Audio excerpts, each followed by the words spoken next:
আমি পাতিবলৈ গৈ আছোঁ আৰু এই অনুষ্ঠানটোত আমি বিশেষ ব্যক্তি কেইবাগৰাকীক আমি ইয়াত সম্বৰ্ধনা জনাম যিসকলে সমাজৰ কিছুমান কামত ব্ৰতী হৈ আছে আৰু হৈ আহিছে আৰু হৈও থাকিব আৰু তাৰোপৰি আমি এখন কিতাপ Lachit Borphukan the mighty general of মুণ্ডন চনখাম এই কিতাপখনি আমি ইয়াত ৰাইজৰ ওচৰত মেলি ধৰিম।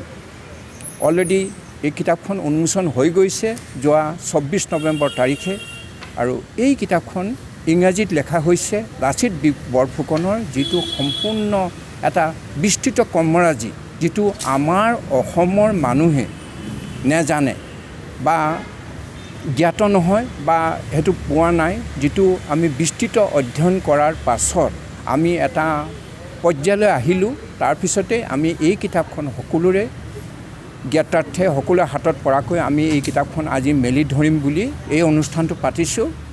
আৰু তাৰোপৰি আমি ইয়াত আমাৰ এখন সাধাৰণ সভাও হ'ব আৰু বিভিন্ন ব্যক্তিৰ তেওঁলোকৰ ব্যক্তিত্বৰ কথা লাচিত বৰফুকনৰ সম্পৰ্কীয় কিছুমান তথ্য সম্বলিত কথা তেওঁলোকে ক'ব। এই তাকে আশা কৰি আৰু ভৱিষ্যত কিছুমান কাৰ্যপন্থা আমি লৈ লাচিত বৰফুকনক যাতে আমি লৈ যাব পাৰোঁ।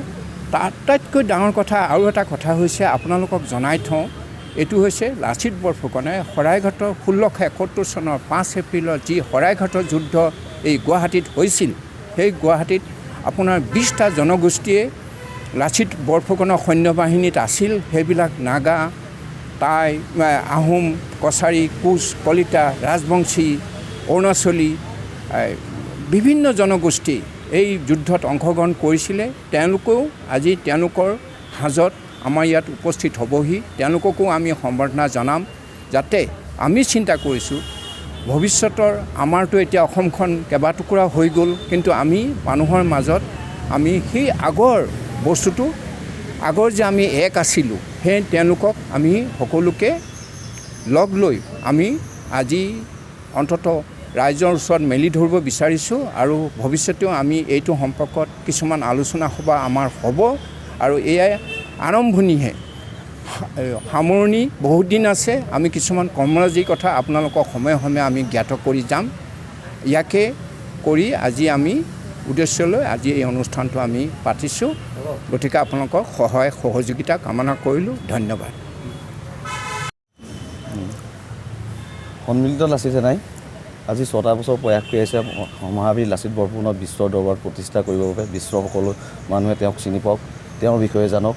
সেয়ে আমি আজি এই অনুষ্ঠানটো আৰম্ভ কৰিছোঁ আৰু এই আপোনালোকৰ জৰিয়তে আমি সমগ্ৰ অসমবাসী তথা উত্তৰ পূৰ্বাঞ্চলবাসীক এটাই অনুৰোধ জনাওঁ, আমি লাচিতৰ দেশৰ মানুহ।